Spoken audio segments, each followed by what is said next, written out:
G'day, Broads from Street Machine here, and it is Milwaukee Street Machine of the Year time. And this year, we are going to meet the contestants one by one. With me today is Street Machine journalist Ian Kelly. Mate, who have you got lined up for us to have a chat to today? G'day, Broads.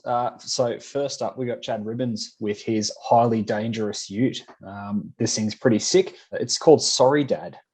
Chad, can you give us a little bit of backstory behind how that came about? Yeah, no worries. I think just because I put the airbags in it and Dad wasn't really the biggest fan of the airbags and sort of thing. So I thought, I'll see if those plates are available. They were, so I sort of just ran with it. You grew up with this ute. Can you give us some of the sort of fond memories behind it? Dad had that car for probably 15 or so years of my childhood, and it was his daily driver. I used to race BMX, so I used to go all over the state with Dad in the car. And then when I got older and we started working, I was working with Dad, so we used to go to work. You know, it was just his only car. So Mum had her car, Dad had that, and that's all he had. Unfortunately, Dad passed away quite suddenly. He built cars all day long, and he's got quite a string of, sort of famous cars that he was custodians of. Did you have a particular style in mind when you decided to build the ute? Not really. To be honest, when I got the ute, I just wanted to tidy it up, slam it a little bit, put a cranky motor in it, and just enjoy it, just keep driving it like Dad did. But unfortunately, like most cars of that age, rust had taken over, and then it just sort of all fell into place how it is now. You've built like the lion's share of this thing, right? Like this is not something that you farmed out to a shop. This is you getting down and dirty with the grinder and the spanners. Yeah, so I'd have to say probably 85, 90% of the work I did myself. I had a trimmer do the trim. A friend of mine laid the paint on, but I put it in high fill and wet rubbed it and did all that. And then my father-in-law helped me with some mechanicals, and I had a couple of mates help out here and there with some things. But yeah, definitely no shop, just all built in the shed. Just how Dad would have done it, really. Can you tell us a little bit about why you went cranky Red 6 rather than a V8 or another power plant? Yeah, that was an easy one. Dad would have killed me otherwise. The old Red motor was his favourite engine. He used to tell me they were God's engine. He had many different names for them. But when I was with the build, I could have put an LS in it or a 5-litre. But I just thought every build Dad ever did for himself, it had a cranky 6 and a set of triple SUs on it. So I had to stick with that thing. Chad, as a result of that hands-on approach to the build that you had, the car came together on a shoestring budget, and especially relative to the other contestants for Milwaukee Street Machine of the Year this year, it's a bargain basement build, really, isn't it? So how did it feel when you got the news that you'd been nominated? Yeah, so the whole build owes me under $6,000, which is pretty, even to me, it's pretty wild to think of, So when I found out the news, I was definitely shocked. I was still on cloud 9 on just getting a feature. So when I found out the news that I'd been nominated, it was sort of bittersweet because part of me just really wanted to ring Dad, and tell him the news. But unfortunately, I couldn't do that. So, yeah. Obviously, there's a great deal of sentimentality tied up in the car for yourself and your family. What would it mean to you if you were to get the win? Definitely a lot of sentimental value there. Probably that's a tough question to answer. It'd mean the world, really, because it's not just for me. It would be for Dad and for the whole family. The car's mine, but it's Dad's still, and the whole family just has an attachment to it. So, yeah, I think it'll be amazing for all of us, really. One of the really interesting parts about your ute is all the little personal details that you've actually put in that readers might have simply sort of not quite got the meanings behind in the mag, like the Coke can shifter and that very trick accelerator pedal that you've made. Can you tell us a little bit about where those custom pieces came from?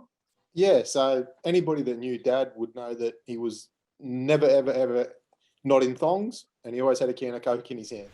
So I thought that that'd be two nice little touches just to sort of as a tribute to him, I guess, to make him part of the ute in a way. Being that I left the ute bench seat column auto, I thought I've got to have a cool shift knob here. So I went to Woolworths and bought a 6-pack of cans of Coke, drank them, of course. You can't just waste them. And then went about filling it with resin and drill and tapping it because I thought it'd be a cool shifter. Chad, obviously, SMOTY's got a whole bunch of heritage behind it. We've been doing this award a long time. And mate, I don't want to put the mocker on you, and I know your Utes are HD, not a HR, but we have had a HR Ute with an inline six win this thing before. Do you have a favourite SMOTY winner? That's a tough question because every winner's been probably awesome in its own way. But I think I relate most to probably Ron Barclay's HQ Ute. Just the fact that very similar to me, you know, he didn't probably, I don't know if it was budget or not, but he doesn't have the big blower, the big tubs, the fancy interior. He just sort of worked with what he had and detailed it up to make it look good. Awesome, mate. And in closing, do you have a pitch for the voters out there? Give them a reason to vote for you. I guess it relates to people because I did it in the same way a lot of people could do it, just at home with a tight budget and just did my best really. But also because it's just built to be driven. I do skids in it. I'll take it to mud run. I'll do whatever in it. I don't really care. It's just a car at the end of the day. Absolutely, mate. I think that appeals to a lot of people for sure. And thanks so much for your time today. And everyone at home, if Chad's Ute appeals to you, by all means, jump on at smoty.com.au and lodge your vote. But Marv, I think we've got another SMOTY contestant on the line at the moment. We do. We have probably one of the spiciest interpretations of a street car there is with Mr. Lewis Eunice. Now, you've built what is a fairly intense street car here. Can you tell us a little? Can you just run the readers through some of the basic specs of the Torana? Yeah, thanks, guys. The car is a Pro Street car. It's got a 1471 on a small block Chev, carbon fibre JBR hat on it. Runs a Haltech Elite 2500. Car in the past has ran 880s with one kit of nitrous when I had an aspirated small block in it. And it's sort of progressed from there. But the car's sort of been a little baby of mine for about 7 years now, and it's finally gotten to the point that I want it. The car's run pretty fast at Drag Challenge. You had some great adventures there. What led you guys to decide to put the pump on it? It was quite simple. My brother and my old man both had blood injected cars sort of for the last sort of 3 or 4 years. The car sat for the last probably 4 or 5 years, and having a bit of a taste of, you know, what their cars did and whatnot, I had to have it. I couldn't miss out. I thought it'd be a little bit different by going with the EFI side of things. I'm not so hands-on these days, and I'm a bit, you know, I am time poor. So I thought, why not have the look with the easy maintenance and hit the key and have fun. I know for a fact that apples don't fall far from trees where Eunice is a concern, mate, because I personally watched your old man roll down the M4 in his 8-second one-injected Anglia with a parachute wheelie bars hanging off the back. So you guys have definitely got form, and it runs in the family. Not only do you have, you've had a couple of cars featured in Street Machine over and above the Black Torana, but your other family members, you know, your brother and your old man are certainly well known to us as well. Exactly right, Broads. Apple doesn't fall far from the tree. A lot of our education came from the back seat of Dad's Anglia when it was a aspirated 9-second car, and you know, a lot of good time spent in his garage, you know, looking through magazines, watching a lot of the APSA meets, and we just had these dreams, and everything had to be black and wild and crazy, and I finally got my version of it. Tell me, where were you when you found out that you'd been nominated for Milwaukee Street Machine of the Year? Mate, I was at work, and Damien Chubby Lowe rang me, and he said, guess what? And I said, have you got all them parts ready for me, Chef? He said, something better than that. I said, what's that, mate? He said, your car's been nominated for Street Machine of the Year. I said, you know, can I swear at this? I'm not sure if I'm allowed to swear at this one, but you can imagine what I said. And mate, I wasn't expecting it at all. You know, like, making cover of Street Machine for me was the dream, hands down, the dream. You know, if you got a car on the front cover of Street Machine, that's one massive life bucket list item ticked off for me. So, you know, I probably never really thought about it because I was so, you know, excited about the magazine still, and I was so pumped. And mate, you know, I think I sat back in my chair for half an hour just looking to the air, going, "Holy crap! The car, you know, the car's a contender." Well, listen, you're a wheeler and dealer from way back. I know that about you. So give the viewers the sales pitch for the Torana. Why should they vote for you, mate? I think it stands out from the rest. It is an EFI car, so it is meant to be used. It's not just an event car.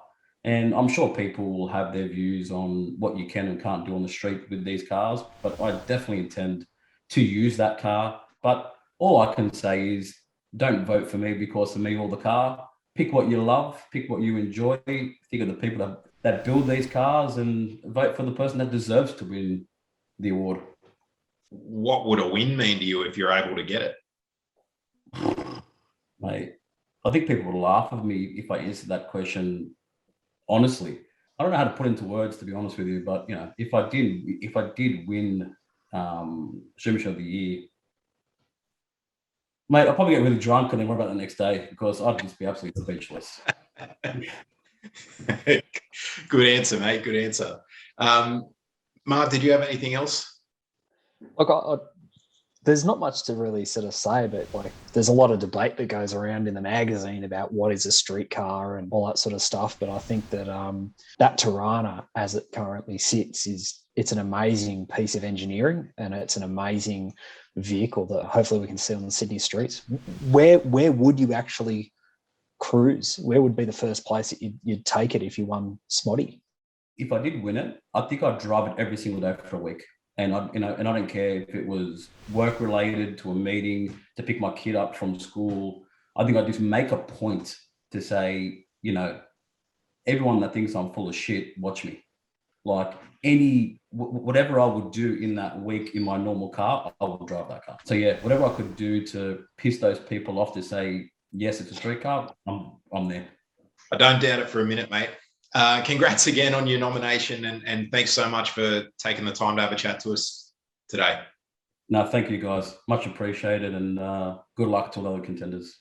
If Lewis's Pro Street Torana or for that matter, Chad's HD Ute appeal to your sensibilities, then by all means jump on to smoty.com.au and throw them a vote. Check out the other 14 contenders. And thanks again to Milwaukee for their incredible support of this award.